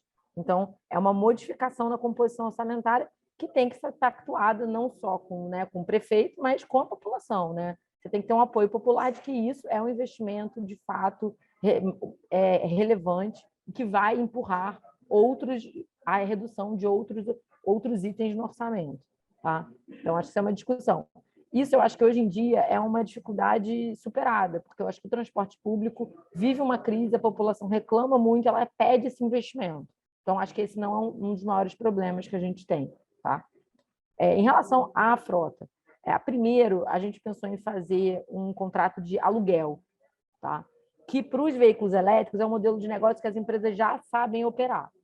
Mas para os operadores, né? Mas para os fornecedores a diesel, a gente viu que o mercado não estava preparado para isso. Eles viam muito risco, tá, nessa operação, porque a Procuradoria não entende que o aluguel de um ônibus é um serviço público. Ele simplesmente um insumo. Então, a gente não conseguiu enquadrar isso como uma concessão comum. Então, a gente tinha que fazer isso como uma prestação de serviço, o que tem uma dificuldade em relação ao prazo, porque é um prazo máximo, na verdade. A gente conseguiu ver que havia uma questão de que poderia ser de 10 anos, porque é um serviço público que arrecada, tá? Mas a primeira questão que tinha que ser 5+5, e aí tinha um risco muito grande para o operador de fazer a compra de um ônibus, alugar, tendo uma renovação em 5 anos. Não seria muito caro, né? E a amortização num prazo muito curto, o valor, né, incluindo o risco, seria muito alto. Tá? Além de um risco de que você também não consegue prover garantias no contrato de prestação de serviço. Então, a gente teve uma grande questão em relação ao aluguel, por causa das garantias e por causa dos prazos. Tá? Por causa disso, isso eu acho que não é uma restrição tão grande para o ônibus elétrico, mas é uma restrição grande para o mercado a diesel. Mas aí você tem uma dificuldade de fazer modelos, na verdade, de compra diferentes para, na verdade, tecnologias diferentes. Então, você vai fazer um aluguel para o elétrico e uma compra do diesel, isso já vai trazer uma dificuldade jurídica. Tá? Então, esse acho que é o primeiro ponto. O segundo ponto, em relação a essa compra tem uma questão dos prazos, porque você pede os ônibus, você tem uma necessidade imediata, né, para de botar na operação e aumentar a frota, e esses ônibus demoram 6 meses a 1 ano para serem entregues. Então, existe, às vezes, um descompasso entre a necessidade política da população e a capacidade de entrega desses ônibus. Então, assim, as cidades que pensam em fazer isso, assim, pensem num cronograma de trás para frente, cara, qual é a minha necessidade de renovação de frota? Então, quando é que eu tenho que começar a fazer esse processo? Porque para o processo de entrega, a gente está tentando para o primeiro semestre e as empresas dizem que é impossível entregar. Tá? Então, acho que tem essa pressão dos prazos, que eu acho que é complicado. Deixa eu pensar se tem mais algum item. Então, acho que essas são as principais questões. Então, quando você fatia o serviço, né, então é a compra da frota, é a operação, é a bilhetagem, a gente teve essa dificuldade jurídica de justificar que todas essas partes, elas são serviços públicos. Tá? Então, isso implica muito no modelo de concessão. Com a bilhetagem, a gente conseguiu fazer esse framing de que, cara, a bilhetagem é um serviço público. Agora, em relação à compra da frota, a gente não conseguiu fazer. Tá? Eu acho que Cristina, só me fala qual eram as outras perguntas, porque eu me perdi um pouquinho. Não, era só para você dar as lições aprendidas nesse processo, mas eu acho que você já abordou para São José e Curitiba, que comentaram que em breve também terão licitações, assim. Então, acho que eu acho que o trabalho com a Procuradoria deveria começar imediatamente, de pedir pareceres, de entendimentos para... a gente, na verdade, avançou muito em modelos que a gente viu que mais em cima da hora, juridicamente, não seriam possíveis. Então, é muito importante você pactuar de entrada qual vai ser o modelo jurídico, para você não gastar energia durante o processo. Então, isso foi um grande aprendizado que a gente teve, e conversar muito com o mercado, porque realmente muitas coisas que a gente achou que eram possíveis, conversando com os fornecedores e com os operadores, a gente viu que não ia funcionar, o mercado não ia responder. Tá? Então, acho que essas são as principais dicas em relação a isso, além de preparar o orçamento, falar com o secretário de Fazenda logo. Obrigada, Maína. Eu vou aproveitar e vou fazer uma pergunta para o Paulo, que até não foi endereçada para ele, mas que o pessoal está trazendo aqui a questão também de é importante considerar a geração de energia nesses projetos de eletromobilidade e tudo mais. E eu sei que vocês aí em São José já tiveram essa experiência da compra no mercado de geração distribuída, Paulo. Então, assim, se você puder comentar também essa visão que você tem como prefeitura, além de investir na eletromobilidade, na frota da Guarda Municipal, da linha verde, para compra de energia limpa, para apoiar essa questão, acho que pode contribuir, porque tem várias perguntas nesse sentido aqui, por favor. Ótimo, e é uma coisa que a gente se deparou realmente, né? Lá atrás, quando a gente não conhecia nada sobre eletromobilidade, a gente imaginava um pouco isso que o Cleber falou, né? Tira o ônibus diesel, põe o elétrico, eu ligo ele na tomada, carrego ele à noite e saio para circular, e não é nada disso. Então, o primeiro ponto, assim, para chegar na questão da energia, é a própria infraestrutura de carregamento. Né? A gente se deparou com alguns desafios. Né? Por exemplo, a conexão entre o carregador e o carro, né? E o ônibus. Você tem diferentes modelos de plug de conexão, e você tem porque ele não é simplesmente um cabo de energia, ele é um cabo de dados e energia. Você tem uma operação de carregamento inteligente ali, né?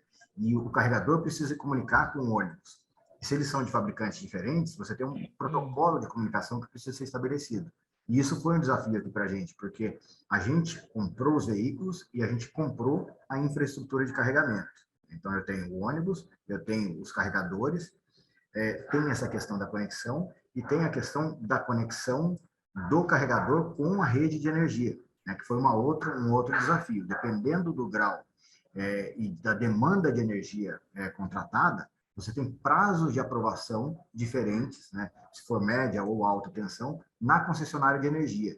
Né, e o que a Marina citou de fazer o cronograma de trás para frente, não dá para esquecer isso, porque isso é um elemento essencial. Às vezes você consegue uma entrega de um ônibus mais rápida do que você consegue a conexão de energia e autorização da concessionária para ligar a energia. E aí, quando a gente estava fazendo aquelas discussões com procuradoria e tal, você dilui o investimento inicial no veículo elétrico, ele é mais alto, mas você dilui isso ao longo do tempo na operação. E um dos elementos que ajudam nessa diluição é o valor do diesel versus o valor da energia. E no meio do caminho a gente passou, né, se envolveu numa crise hídrica no país. A gente está com bandeira 2 vermelha aqui no estado de São Paulo. Então, essa conta começou a perder o sentido. Aí foi aí que a gente resolveu sair fora do mercado cativo e buscar energia na geração distribuída. Na verdade, a gente fez 2 licitações para compra no Mercado Livre, mas por conta da própria crise hídrica, os preços estavam com muitas variações no Mercado Livre, então a gente partiu para uma geração distribuída. Como é que a gente resolveu isso aqui, então? Fizemos uma licitação, uma concessão para uma empresa que está construindo uma usina fotovoltaica para poder fornecer energia pelos próximos 25 anos por geração distribuída. Qual é o resultado disso? Então, essa energia, um requisito do edital é que ela fosse gerada de forma limpa. Então, a proposta da empresa vencedora foi por energia fotovoltaica, mas poderia ser eólica ou alguma outra fonte limpa. E o preço, né? A gente não está mais sujeito a variações do valor da tarifa de energia por conta de crise hídrica.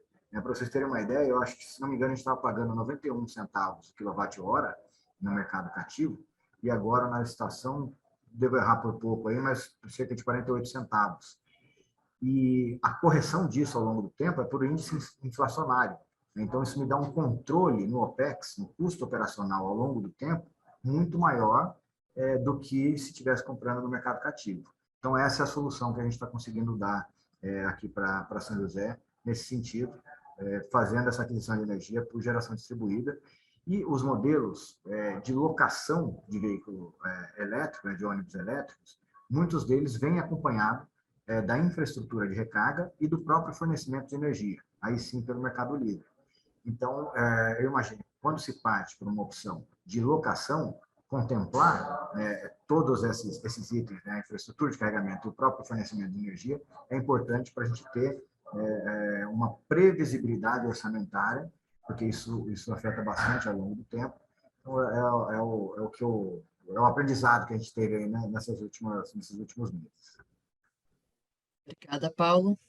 Fabrício, chegou uma aqui para você também. Você comentou um pouquinho das questões dos desafios contratuais que vocês estão tendo aí também, mas o pessoal perguntou aqui como que vai ser viabilizada também essa compra de veículos no município em Salvador, se vai ter algum fundo específico, algum financiamento a mais para viabilizar esses veículos elétricos aí. Não, na verdade, a compra será feita pelos concessionários. Isso foi uma discussão travada no ano passado, juntamente com a discussão de reequilíbrio contratual em razão da pandemia, e chegamos aí a um denominador com os concessionários que, com o dinheiro recebido de reequilíbrio, eles assumiam também o compromisso do investimento nesses ônibus elétricos para iniciar a operação do BRT. Então, isso foi um acordo que foi feito no finalzinho do ano passado, demorou o ano passado todo, porque fizemos aí também um grande encontro de contas entre o que as concessionárias deviam e o que a prefeitura levantou de créditos de pandemia. Então, nós conseguimos fazer um grande acordo, foi uma transação acompanhada, inclusive, pelo próprio Ministério Público.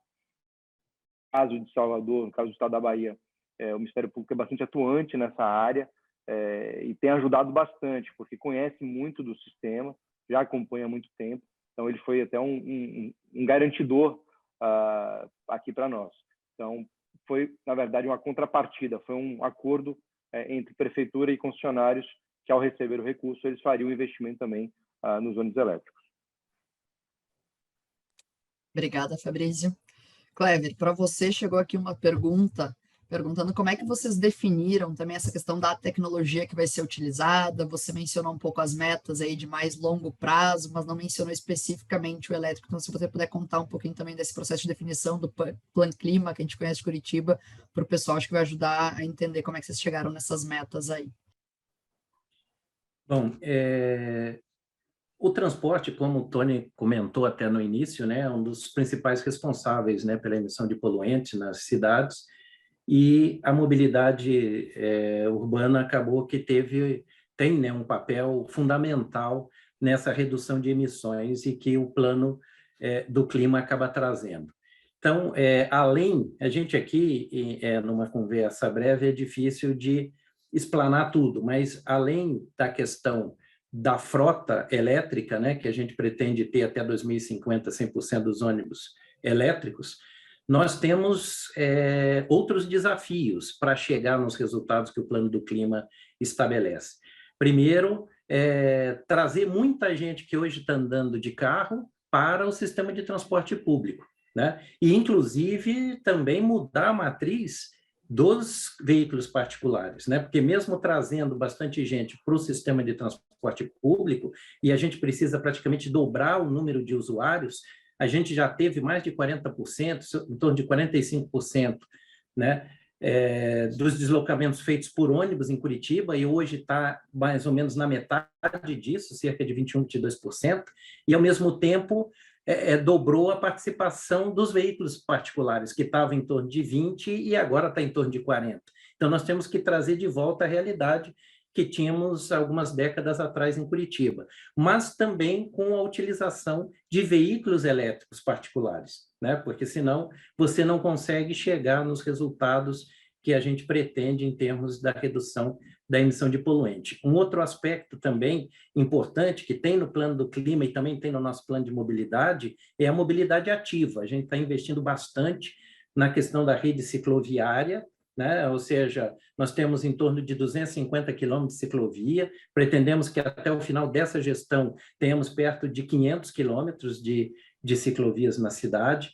Estamos também recuperando, modernizando assim, a questão da caminhabilidade nos passeios, né? Melhorando a questão do piso, melhorando diversos aspectos que tragam mais conforto e segurança, né, para os pedestres, e aí sim aumentar também a participação na distribuição modal dessa mobilidade ativa, que hoje, principalmente no caso da bicicleta, é pequeno ainda em Curitiba, cerca de 2%, 3%, apesar de uma rede razoável que a gente tem na cidade.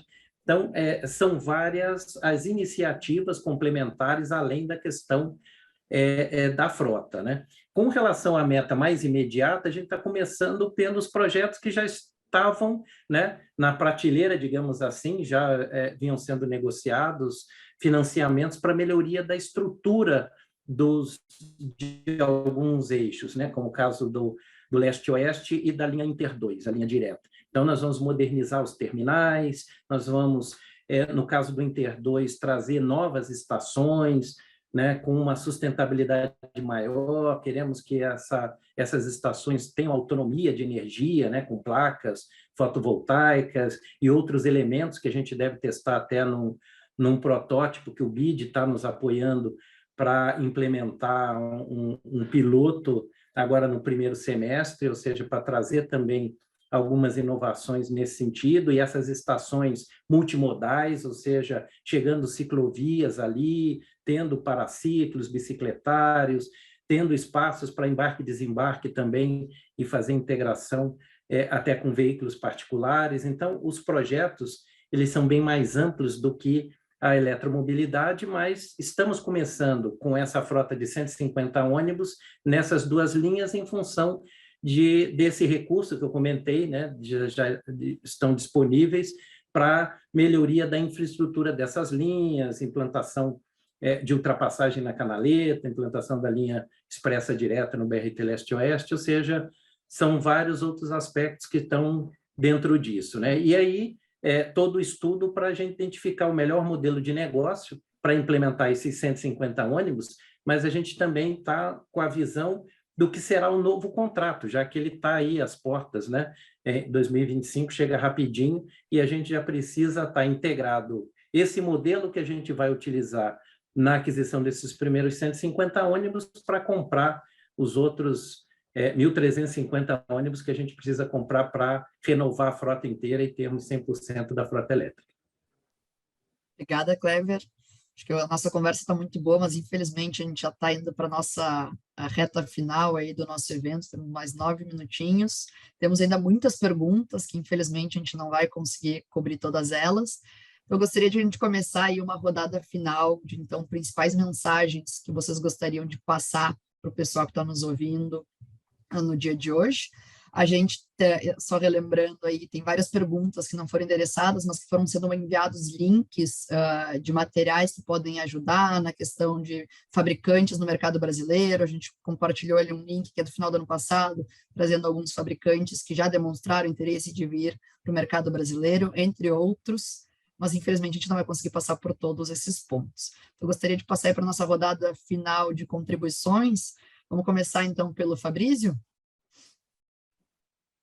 Oi, na verdade, eu acho que uma mensagem final é uma necessidade de apoio maior, talvez, e eu aproveito a presença do MDR, do governo federal, no que diz respeito a talvez a desoneração aí dos custos de aquisição, de impostos dos ônibus elétricos. É ainda, talvez, um dos maiores entraves, é o alto custo, né? Além de tudo que já foi dito por todos, mas o custo ainda é um custo que, não vou dizer que é proibitivo, mas que a gente precisa enfrentar a resistência por parte de quem vai fazer o investimento, as incertezas do futuro. É um equipamento que a gente ainda não tem equipamento no Brasil, ou talvez poucos no mundo já com 10, 15 anos, então não sabemos de fato como é que isso se dará lá na frente. Então é importante que a gente tenha um apoio maior no que diz respeito aí à desoneração desses custos para a aquisição desse tipo de veículo aqui no Brasil.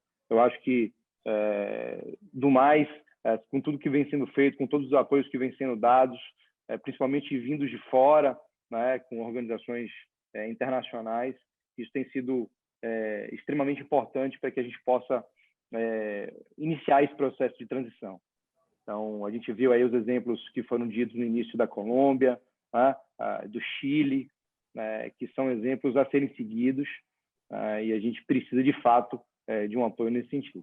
Então, queria só deixar aqui meus agradecimentos, agradecer o convite, foi um prazer falar com vocês, aprendi mais um pouco aqui com a Maína, com o Paulo, com o Clever, e nos colocamos aqui à disposição das próximas vezes.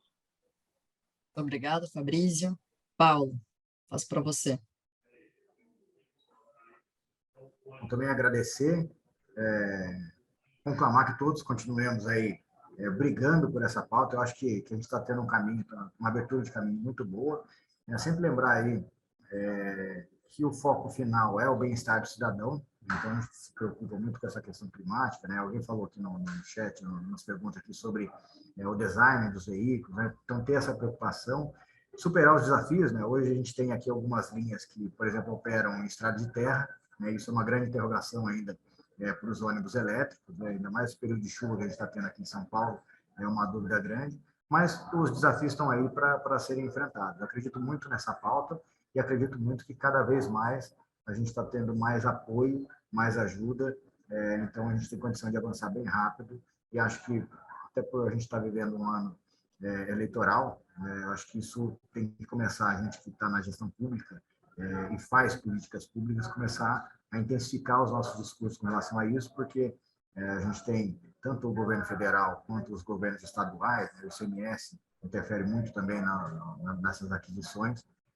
aproveitar esse momento também para a gente dar mais luz para essa pauta, porque realmente é um dos grandes avanços, aí, talvez um dos maiores avanços dos últimos tempos na área de mobilidade urbana. Muito obrigado aí pela oportunidade. Muito obrigado, Paulo, por compartilhar com a gente hoje. Maína, passo para você. Então, primeiro agradecer a oportunidade. Eu acho que é muito bom estar em seminários com Salvador, São José dos Campos, Curitiba, porque a gente vê que a gente não está sozinho e tem a trocar, né, nessa hercúlea tarefa de reestruturar o sistema de transporte público, então é sempre muito bem-vindo. Também é sempre muito bom ter esse espaço para ir pedir e pressionar o governo federal por mais ajuda que a gente precisa, Fernando. A gente pede, a gente é cara de pau e a gente pede mesmo. Então, é importante. Assim, o serviço de transporte é um serviço municipal, mas é muito difícil a gente navegar sem o apoio e a coordenação do governo federal. Então, acho que isso é uma pauta super importante para a gente caminhar. Então, queria agradecer ao WRI e ao BID, que nos apoiaram imensamente nesse processo. Não seria possível caminhar o que a gente caminhou sem esse apoio, tá? E agradecer a participação de todos. Obrigada, Maína. Clever, passo para você. Bom, agradecer essa oportunidade desse debate, eu acho que é importantíssimo para todos nós essa troca de experiência entre os municípios, né, entre as prefeituras, a participação do governo federal também nesse processo todo, porque eles têm na mão as diretrizes da Política Nacional de Mobilidade e de trazer luz, né, a algumas dificuldades, né, buscar soluções em conjunto com os municípios para a gente ultrapassar algumas dificuldades, né? Acredito muito também na participação dos governos estaduais, porque cada estado tem uma diferença muito grande, né, na sua realidade, e trazer o governo estadual para apoiar os municípios também vejo como de grande importância, né? E assim, continuar trabalhando para melhorar os nossos sistemas de transporte. A pandemia trouxe ainda mais dificuldade aos nossos sistemas, né? Não podemos considerar apenas a questão financeira, apesar de importante, mas isso tem que fazer com que a gente busque novas alternativas, novas ideias, né? Melhorias sustentáveis para os nossos sistemas, e a eletromobilidade é uma necessidade, né? Hoje em dia nem é uma aposta ou coisa que vale assim. É uma necessidade, a gente tem problemas ambientais graves no mundo, né? E a gente precisa realizar tudo isso, apesar dos desafios serem grandes, mas a gente precisa investir nisso e concretizar, né, essa mudança que vai ser muito importante para todos nós, né, seres humanos aí que habitamos esse planeta. Então, mais uma vez, agradecer essa oportunidade, colocar Curitiba sempre à disposição para esses debates, né? E assim, desejar sorte a todo mundo aí que estão, não só os municípios que participaram aqui, mas os demais que também estão nessa luta de melhorar os nossos sistemas de transporte público pelo país afora. Muito obrigado. Obrigada, Clever. Ana, gostaria de passar para você também ter a oportunidade aí de finalizar. Tiveram algumas perguntas para você, para o Fernando, que poderiam ajudar a interessar, mas a gente não teve tempo na parte do financiamento, como é que poderia ser? Isso, a gente pode responder depois, sem problemas. Eu acho que realmente esse tipo de debate é super rico, super importante, né? O tema ele é multidisciplinar. Nós temos aqui vários especialistas de transporte, e eu ainda sinto falta da gente trazer para esse grupo também especialistas de energia. É uma coisa que eu estou trabalhando muito aqui dentro do BID, com meus colegas de energia também, trazendo para que nos apoiem nessas discussões, né, que ainda tem. Então, a gente é multidisciplinar e multiatores, né? A gente começa, são os usuários, os governos, né, os 3 níveis de governo, os operadores, os financiadores, os reguladores, tem várias dimensões, né? E que acho que alguém comentou aí que é importante ter sim uma convergência de interesse para que a gente possa construir aí uma solução sólida que possa prosperar. Então, a gente falou aqui nas questões técnico-operacionais, que tem um desafio, questões econômico e financeiras. Acho que nos temas de financiamento perguntaram por que os financiamentos, então, para os ônibus a diesel não ficam mais caros. Vão ficar, isso já é uma tendência, vai ficar, a oferta de novo dinheiro é muito mais hoje, mais assim, vamos dizer assim, mais abundante, né, de novos financiamentos para tecnologias limpas do que para tecnologias mais intensivas no uso de carbono, né? Então, isso é uma tendência.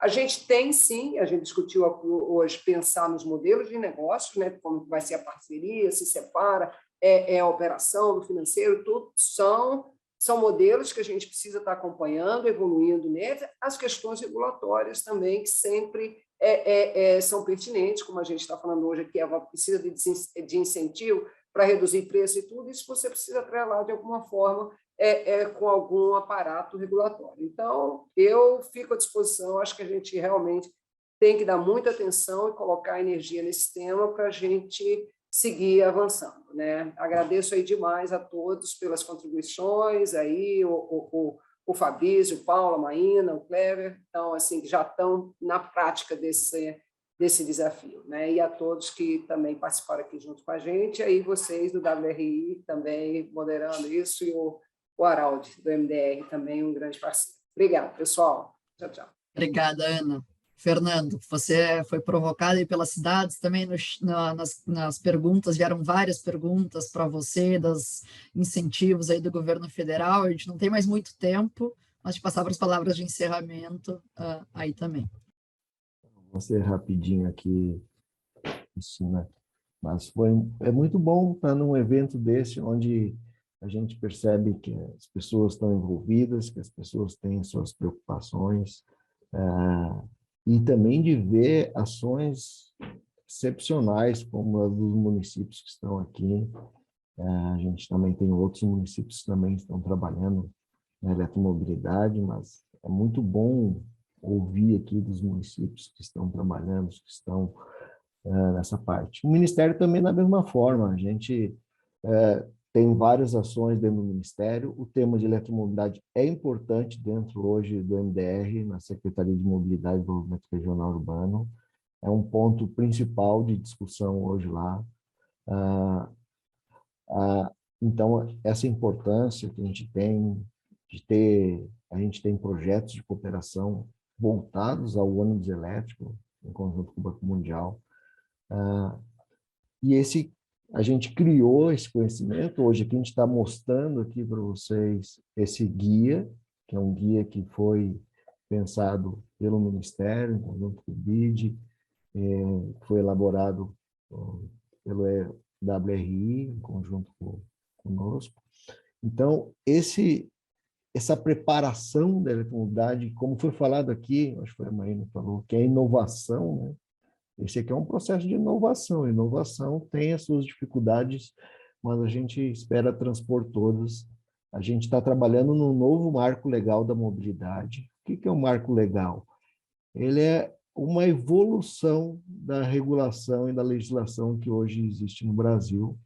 A gente vai trazer esses elementos hoje que foram explicitados aqui, principalmente a Maína falou, de problemas de como introduzir essas questões, porque a legislação hoje às vezes não permite. Então, todos esses pontos a gente está discutindo dentro desse novo marco legal. Em breve a gente vai publicitar ele, né? Está sendo discutido dentro do Fórum da Mobilidade, que é um ambiente hoje de discussão com a sociedade, né? Então, lá estão os municípios, lá está representações de várias questões dentro do próprio setor, estão dentro do Fórum da Mobilidade, a gente se discute isso lá. A gente tem essa preocupação de redução desse custo de investimento inicial no CAPEX dos veículos. Também estamos fazendo uma discussão grande com o Ministério da Economia para tratar esse assunto de redução desses custos. Então, a gente tem feito um trabalho enorme no Ministério, tem essa preocupação, vocês estejam certos aqui, vários de vocês já participaram de alguma discussão dessa que eu estou citando aqui. A gente recebe essas provocações do setor e procura dar total andamento a essas questões. Então, hoje temos já listados em processo de discussão dessas coisas. Estamos preparando coisas novas de apoio, principalmente aos municípios. Então, em breve a gente deve mostrar para vocês. Estamos preparando várias questões novas, principalmente nessa questão de financiamento. É uma coisa muito importante, o financiamento, porque aqui a gente tem, dentro da eletromobilidade, questões de redução de emissões, questões ambientais, questões de saúde, e que isso também é muito importante, ter um financiamento diferenciado para um processo desse. Então, também estamos trabalhando. Recentemente, o BNDES lançou uma linha voltada à eletromobilidade, que já tem algumas coisas, interessantes lá, um processo diferenciado de apoio para financiamento. E, da mesma forma, o Ministério está preparando todas essas questões de melhorar esse ambiente regulatório, esse ambiente de negócio, de melhorar isso. Porque a pandemia ela mostrou que o sistema vigente hoje no transporte público, ele, de certa forma, não sei se é a palavra correta, mas ele faliu o sistema que a gente até hoje praticava, e eu acho que a eletromobilidade é uma grande oportunidade de você passar para algo diferente, algo novo, como tem várias cidades que estão praticando, como São José dos Campos já fez, o Rio de Janeiro está prestes a concretizar isso, e as outras cidades estão se preparando, como Salvador, que está muito próximo, Curitiba também, e eu acho que isso que é importante ver. As cidades estão preparando, o governo federal, da mesma forma, tem pensado e apoiado essas iniciativas. Então, desde construção do conhecimento, que é um pouco do que a gente mostrou aqui para vocês hoje nesse documento, mas, da mesma forma, apoiando nessas outras questões, principalmente questões de redução de custo de aquisição dos veículos, isso é muito importante, o custo é muito maior, mas também, da mesma forma, questões outras que impossibilitam arranjos diferenciados, como existe em outros países, que hoje a gente tem dificuldade no Brasil, devido à legislação ou à própria regulação, de encaminhar esses tipos de arranjo para o Brasil. Então, já me estendi um pouco mais aqui, gostaria de agradecer aqui a toda a equipe do WRI, pela estruturação desse evento, aos nossos convidados, agradecer que estiveram aqui, a Ana aqui do banco, parceira nossa aqui no projeto Mobilidade Urbana Baixo Carbono e de outras iniciativas que temos em conjunto. Muito bom estar com vocês e agradecer a todos que estiveram presentes no evento. Obrigado. Obrigada, Fernando. Então, a gente já está passando aí do nosso tempo. Eu vou só finalizar agradecendo aí em nome do WRI a parceria do BID, do MDR, para a elaboração do guia, mas também para a organização do evento de hoje. Agradecer a todos os participantes que estão aí. A gente continua com mais de 200 pessoas conectadas até o momento, mesmo já tendo ultrapassado um pouquinho do nosso horário. Agradecer Paulo, Fabrício, Clever e Maína. Seguimos trabalhando em conjunto aí com vocês para superar esses desafios que ainda estão por vir, para a gente, de fato, conseguir avançar a eletromobilidade nas nossas cidades. Relembrando que a gravação desse webinar, assim como um texto falando do guia, vão estar disponíveis no site do WRI, para quem não conseguiu acompanhar o momento inteiro. Em breve, vocês terão acesso e esperamos aí que o guia seja muito útil para as cidades que estão iniciando esse processo. Muito obrigada a todos, foi um prazer estar com vocês, bom dia